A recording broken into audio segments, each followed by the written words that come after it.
Bienvenidos a Visión Política, el espacio donde analizamos los temas clave de la agenda pública en México. Soy Gustavo Almaraz Pitri, presidente ejecutivo de Grupo Estrategia Política, y junto a diferentes expertos exploramos las dinámicas que están moldeando el futuro de nuestro país. Acompáñanos y únete a la conversación.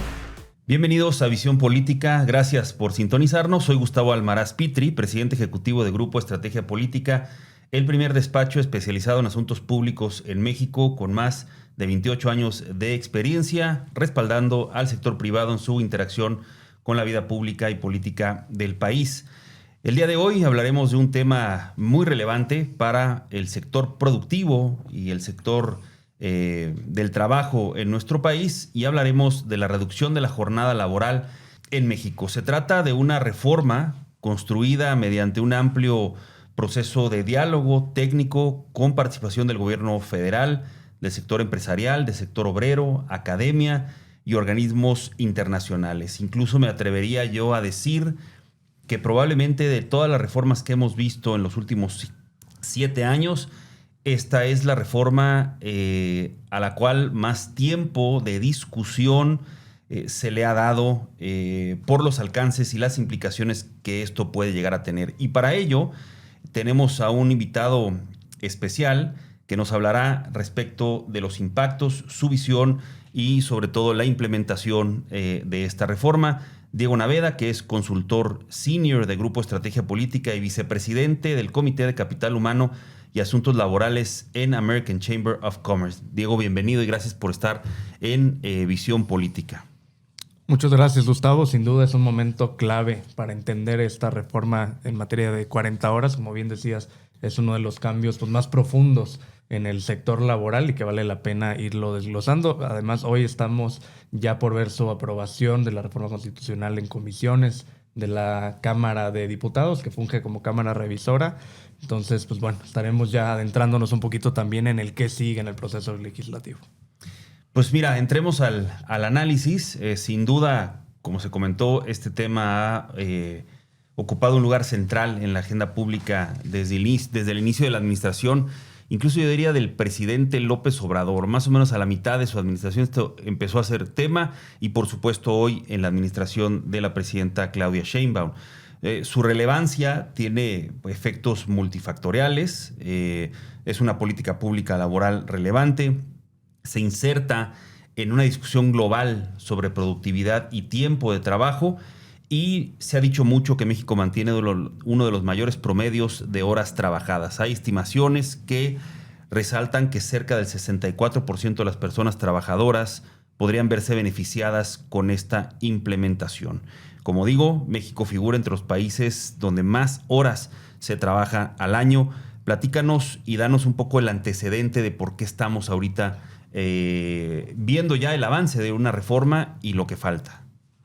Sí, claro. Estas reformas laborales no son, actuales. Hemos visto que a partir de la llegada del primer gobierno de izquierda en la época moderna de México, comienzan con una serie de modificaciones en materia laboral. Uno de los más importantes ha sido el incremento al salario mínimo. Llegamos al 2018 con un salario mínimo en todo el país de alrededor de 88 pesos y hoy tenemos un salario mínimo de 360 pesos. La verdad es que son incrementos importantes los que se han venido dando año con año. Vimos también una reforma en materia de subcontratación que al inicio se pensó que iba a ser una reforma menor, que iba a atacar solo a cierto grupo del sector de los servicios, y la realidad es que terminó siendo una reforma estructural en la forma en la que las empresas contrataban y desarrollaban a su capital humano. Vimos también ciertas reformas en materia de ampliación de la seguridad social, la reforma en la administración anterior en materia de trabajadoras del hogar,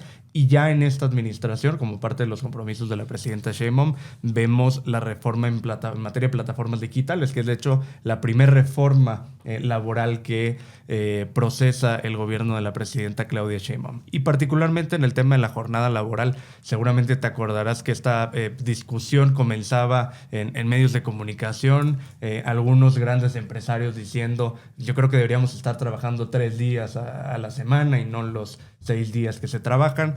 Y luego viene una iniciativa relevante por quien la promueve, entonces la diputada Susana Prieto una abogada de grupos sindicales de trabajadores muy fuerte en el norte del país, que en 2022 introduce una reforma para que se establezcan 2 días de descanso por cada 5 de trabajo. ¿Y por qué fue relevante más allá de la promovente y porque era alguien de Morena sacando esa reforma?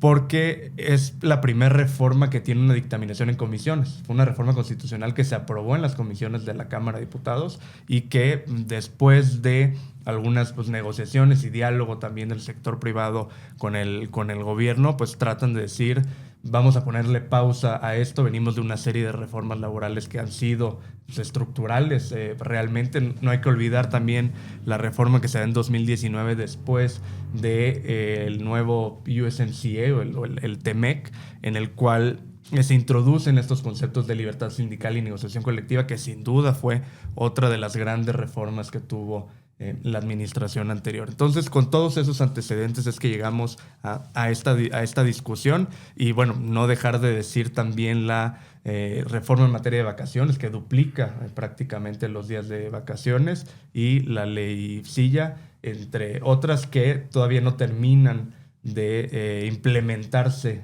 de manera completa, y ya estamos en una discusión de la reducción de la jornada. Gracias, Diego, por esos antecedentes. La verdad es que efectivamente esta reforma no puede verse aislada, ¿no? Como una reforma única de los gobiernos de la 4T y de los diferentes partidos políticos, porque debemos decir que la mayoría han sido avaladas por la gran mayoría de los partidos en el Congreso.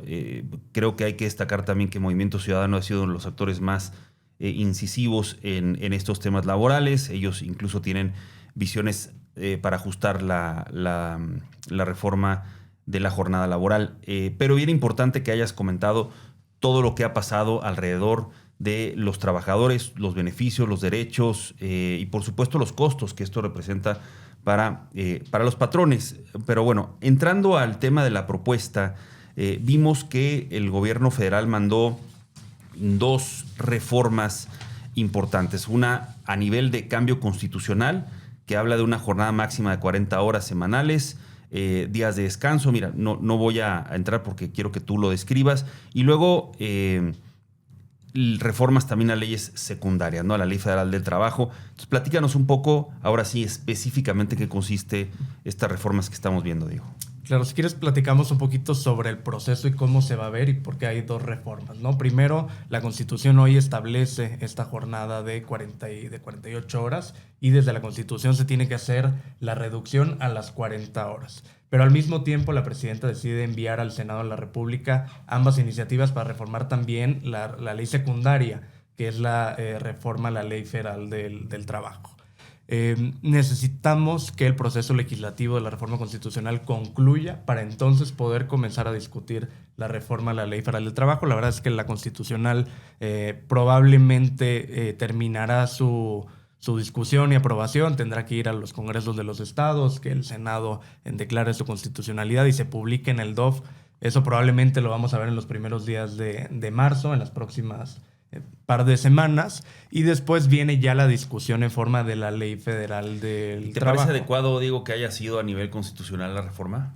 Sí, totalmente, porque sí hay ciertas restricciones. Digamos que el apartado A del 123 de la Constitución establece claramente el número de horas. Entonces, para una reducción tendría que modificarse la Constitución, pero también había un límite en el número de horas dobles o el número de horas extras que se pueden trabajar, y un candado que introduce también el gobierno, y es que los menores de edad no puedan laborar horas extras. Entonces, me parece que ahí hay candados importantes. El tema de los menores de 18 años no hay que verlo también aislado. El contexto del TEMEC y las discusiones en materia laboral sobre trabajo forzoso, pues el gobierno de México está teniendo ciertas necesidad de ajustes para poder seguir en cumplimiento. Y ya entrando en detalle de lo que preguntabas de qué tiene esta reforma, y vamos a mezclar un poco, ¿no?, entre lo que dice la Constitucional y la Ley Federal del Trabajo.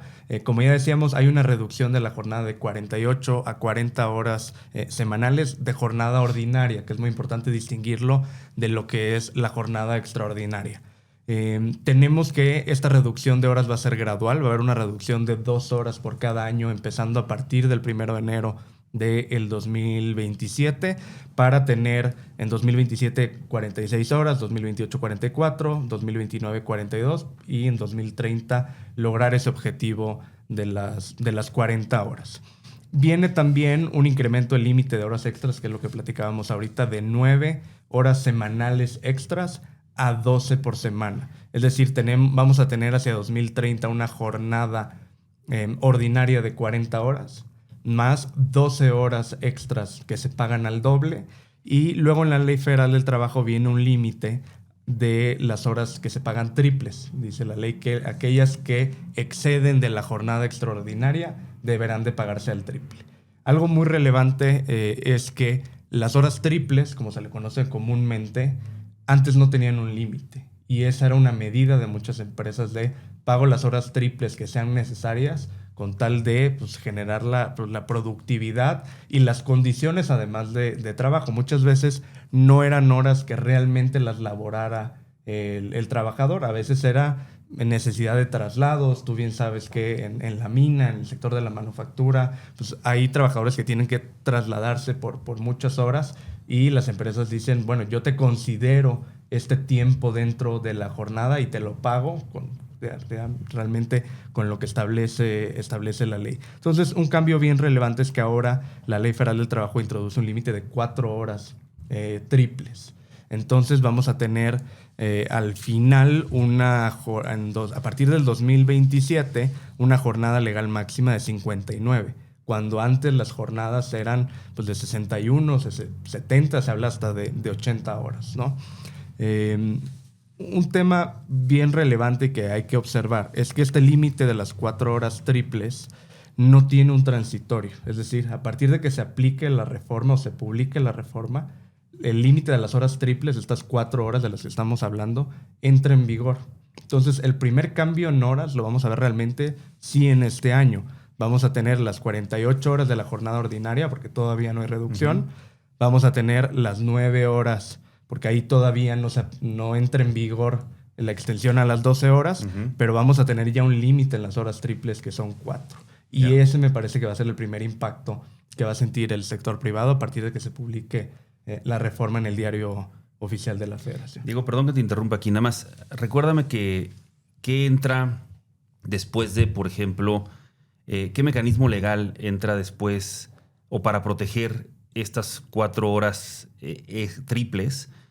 Porque se habló existe una reforma del tema de trata y que ha sido muy polémica por el exceso de las horas, pero que tiene un objetivo específico, pero que evidentemente se cruza con esto. ¿Tienes algún comentario respecto de la aplicación de los delitos alrededor de esto?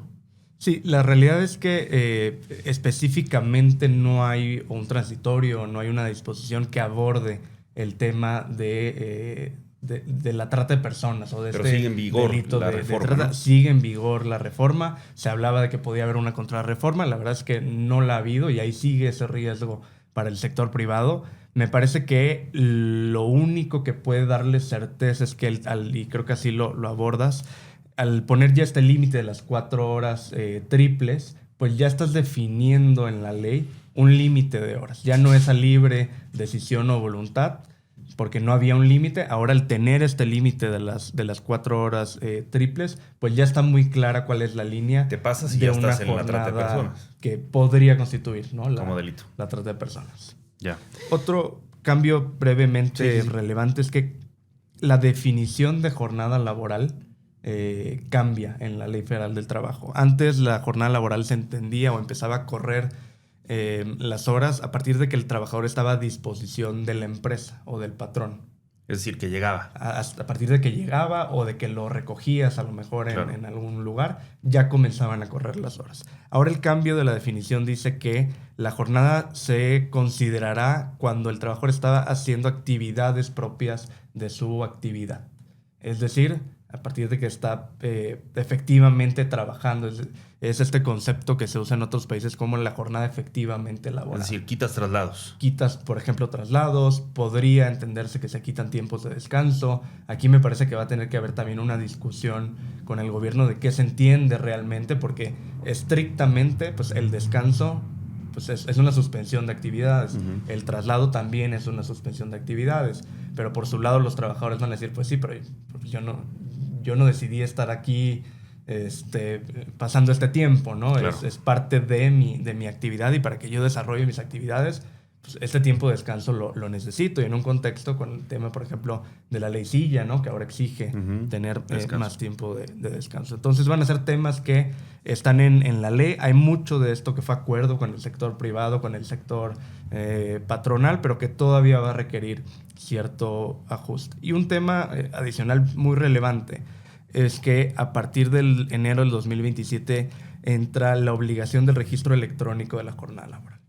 Es decir, como platicabas hace ratito, muchas reformas todavía se está invirtiendo para implementarlas. Pues aquí viene otra inversión para el sector privado en estos registros electrónicos. Hay muchas empresas que ya lo tienen, pero hay otros lugares donde además se hace de difícil implementación. Por ejemplo, se habla de la venta de ciertos comisionistas en las calles. Pues cómo registras electrónicamente esa jornada, pero además tienes que darle acceso a la Secretaría del Trabajo a ese registro electrónico, a esa plataforma, cuando así lo requiera.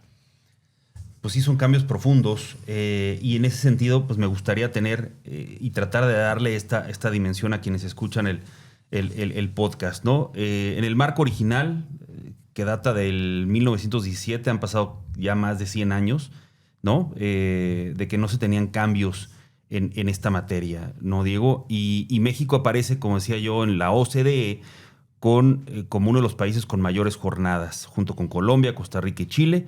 El promedio en Latinoamérica está entre 42, 45, incluso Países Bajos en 30, ¿no? El promedio de la OCDE 37.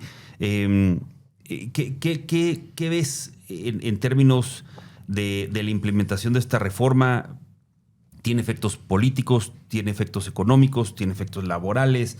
¿Cuál es tu perspectiva de la dimensión del impacto de esta reforma? Pues, retomando un poco los países que ya mencionabas, pues la política claro que juega un rol fundamental. Hemos visto pues en la última década muchos países de la región de Latinoamérica yéndose hacia la izquierda, ¿no? Hacia gobernantes de izquierda, y eso claramente ha tenido un efecto en las tendencias laborales. Dice el secretario del Trabajo en sus entrevistas que estamos en la primavera laboral de México, y bueno, pues es que ciertamente llega un gobierno de izquierda y comienza a impulsar pues esta visión más progresista de lo que son las relaciones laborales, y me parece que ahí es donde hay una tendencia. Y ya en el punto más específico de México, sin duda hay un tema del derecho al descanso, una necesidad también de replantearnos muchas cosas. Creo que después de la pandemia tomaron más fuerza todas estas ideas del derecho al descanso, del teletrabajo y algunas otras necesidades de los trabajadores, y de repensarse un poco si es necesaria la presencia física de un trabajador en ciertos lugares o no. Pero veo también que se entendió la presidenta que no puede seguir permitiendo que otros grupos parlamentarios, otros partidos tomen estas banderas y más bien abordarlas directamente. Ya decías hace ratito, Movimiento Ciudadano pues, abanderó varias de estas iniciativas, como la de vacaciones dignas, la ley Silla. Ahorita están fuertemente empujando el tema de los 2 días de descanso y que no sean 40 horas. Entonces hay una discusión, como que han entendido cómo insertarse en esas discusiones y capitalizar ciertas iniciativas. Entonces ahí es donde me parece que el gobierno, la presidenta desde sus 100 pasos por la transformación dice, vamos por la reducción de la jornada a 40 horas, vamos por la reforma en materia de plataformas digitales. Es decir, pues manda una señal de estos temas los vamos a abanderar nosotros y no vamos a permitir que algún otro actor político, porque claro, iniciativas en el Congreso en materia de la reducción de la jornada hay tal vez 20, 30 de distintos tipos, pero claramente el gobierno dice, pues aquí no se trata de capital político de nadie, sino el del gobierno de la República, y y busca procesar esta reforma. Entonces, como bien dices, creo que todos estos elementos económicos, políticos y sociales entran en juego en esta discusión. La buena noticia que me parece que se da es que es una de las reformas, y ya lo mencionabas, que más consenso ha buscado previo a su implementación y a su promoción. Diego, quiero hablar de dos actores fundamentales, por supuesto el sector privado y luego el trabajador. El sector privado al final del día es quien absorbe los costos de la implementación de este tipo de todas las reformas de las que tú hablaste, no solo de la reducción de la jornada, pero también pues, las vacaciones dignas, la leycilla, todos estos beneficios a los trabajadores, de los cuales creo que nadie pudiera estar en contra de darles mayor beneficio. Sin embargo, tiene que ver con costos, reorganización operativa. Hay sectores cuya implementación es mucho más compleja que otra. No es lo mismo entregar productos de consumo que, como decías hace rato, estar en una plataforma, estar en una mina. Y entonces, platícame un poco de las perspectivas del sector privado en estas discusiones. Sí, mira, me parece que el sector privado entró en una dinámica progresiva, ¿no? Al inicio, las primeras iniciativas pues, generaron ruido, como decíamos, vienen de implementar ya reformas como la de la subcontratación, como el insourcing, temas de las vacaciones, etcétera, etcétera, y ya han tenido que generar distintos cambios. Pero conforme fue tomando fuerza a nivel social este tipo de iniciativas y luego lo abandera la entonces candidata Claudia Sheinbaum y lo pone ahora ya en sus compromisos de gobierno, pues como que se fue generando un ambiente en el que pues tenemos que ir hacia allá. Además, muchas empresas ya hoy trabajan las 40 horas o trabajan más horas, pero pagan conforme a 40 horas y todo lo que exceda de 40 es horas extras y lo pagan al doble o al triple. Entonces, y el trabajador contento con eso, ¿no? Y el trabajador contento, los trabajadores creo que ávidos de entre más horas extras les den mejor, aunque también tiene que haber disposiciones que los cuiden, ¿no? Claro. Y no permitan que hayan jornadas extenuantes.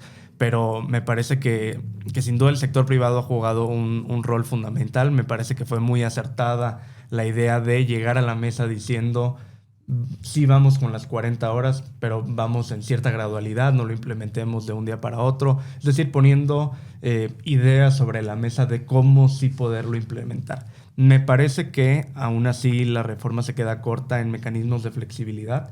Hay otros países, por ejemplo, que te permiten promediar la jornada en todo el mes, de manera que semanalmente te quede este promedio de 40 horas. Claro. Hay otros países, por ejemplo Colombia, que te permite una autorización especial para cuando tengas a lo mejor picos de producción y necesites exceder la jornada por alguna razón, pues el gobierno te pueda brindar esa autorización.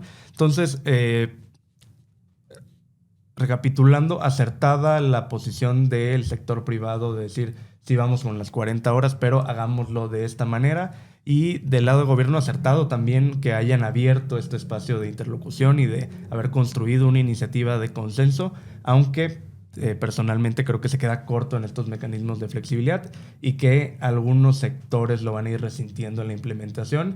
Y yo esperaría que haya esa misma apertura, por ejemplo, del lado del gobierno para ir evaluando la reforma en su implementación. ¿Y qué has visto desde tu posición como vicepresidente del Comité de Asuntos Laborales en AmCham?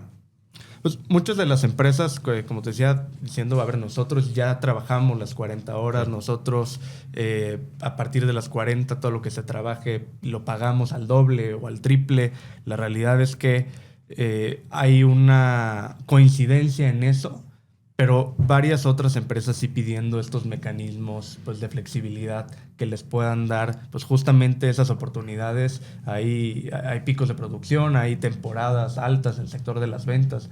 Muchas veces se tiene esto, pero me parece también que en la realidad práctica muchas cosas se irán ajustando, ¿no? Oye, Diego, para ir terminando, nos alargamos un poquito, pero es que el tema creo que lo amerita. Hablamos del tema del trabajador. Entonces me gustaría que me dieras tu visión respecto del trabajador. Hace rato comentabas pues hay trabajadores que dicen por mí, págame horas extras, ¿no? Lo mismo lo vimos en aquella discusión de las plataformas digitales, ¿no? En donde decían, pues es que yo no quiero meterme a la formalidad. Pero bueno, como dices tú, creo que tiene que haber un marco que proteja. Esto ayudará al tema de la informalidad, los niveles salariales, la productividad. Se ha comentado mucho de que la productividad puede caer. Me gustaría tu comentario respecto a los trabajadores y unas valoraciones finales para ir cerrando el programa. Sí, a ver, los trabajadores, claro que quieren trabajar más horas. Creo que eventualmente, inmediatamente esta reforma está pensada en ellos, en que tengan descanso, en que pasen más tiempo con su familia, y creo que eso eventualmente repercutirá, pues, en estos elementos de productividad, de tener trabajadores en mejores condiciones para desarrollar sus actividades, y que creo que la reducción realmente de horas efectivamente trabajadas no va a ser tan alta. Es decir, van a seguir trabajando ciertos números de horas, y que van a empezar a recibir un mejor ingreso en cuanto a que las horas extraordinarias las van a empezar a pagar a partir de las 40. Entonces eso puede generar mejores condiciones de ingreso para muchos trabajadores. Creo que también el gobierno por ahí lee que es una oportunidad de subirle un poco más el ingreso al trabajador, más allá de que el salario mínimo pues sigue creciendo y crecerá hasta llegar a las 2 canastas básicas. Entonces creo que por esa parte el trabajador se va a ver beneficiado, como se ha visto creo que con todas estas reformas. Y pues ya para cerrar, me parece que un buen ejemplo de cómo cuando el sector privado y el gobierno y el sector patronal también se sientan a la mesa y ponen ideas, ponen el cómo sí. Hay ocasiones en las que no es tan sencillo, pero en esta ocasión me parece que el sector privado, ya lo decíamos ahorita, leyó muy bien qué es lo que venía y supo decirle al gobierno: aquí está el sector privado para respaldar este tipo de acciones. ¿Qué es lo que sigue? Me parece que necesitamos ya ir transitando a estabilidad, ¿no?, en el marco laboral. Necesitan las empresas, en lugar de estar pensando en cómo invierto para adaptar ciertos sistemas o para redistribuir la plantilla, pues más bien pensando en cómo crecer su plantilla, en cómo invertir en más producción, o sea, cómo atacamos ya directamente la productividad, y que el gobierno comience a identificar que esto es algo que necesita el sector privado, ¿no? Estabilidad en el marco regulatorio, para entonces sí comenzar a pensar en estos elementos, creo que lo hemos platicado, del Plan México, de los modelos de inversión mixta, de los nuevos planes de infraestructura, para que estos planes verdaderamente comiencen a tomar forma y sentido. La estabilidad del marco regulatorio y la certidumbre regulatoria, que se dice muchas veces, tiene que comenzar a tomar su ritmo. Me parece un gran comentario de cierre, Diego. Efectivamente, con todos los cambios que han sucedido, no solamente esta reforma, sino que en la parte laboral, sin duda, los gobiernos de Morena han hecho cambios profundos. Yo he aplaudido y he reconocido el incremento agresivo del salario mínimo en beneficio de los trabajadores, y que al final el sector privado es quien lo absorbe y lo paga, ¿no? Y ha entendido y ha ejecutado estas reformas que hoy tiene que implementar. Entonces, creo que es un tema que valía mucho la pena hablar hoy aquí en Visión Política. Gracias, Diego, por acompañarnos en este episodio, y a usted que nos escucha, gracias por sintonizarnos. Hasta la próxima. Esto fue Visión Política. No olvides enviarnos tus comentarios y opiniones a @GustavoAlmarazP y @GEP-consultoría en X. Nos escuchamos pronto.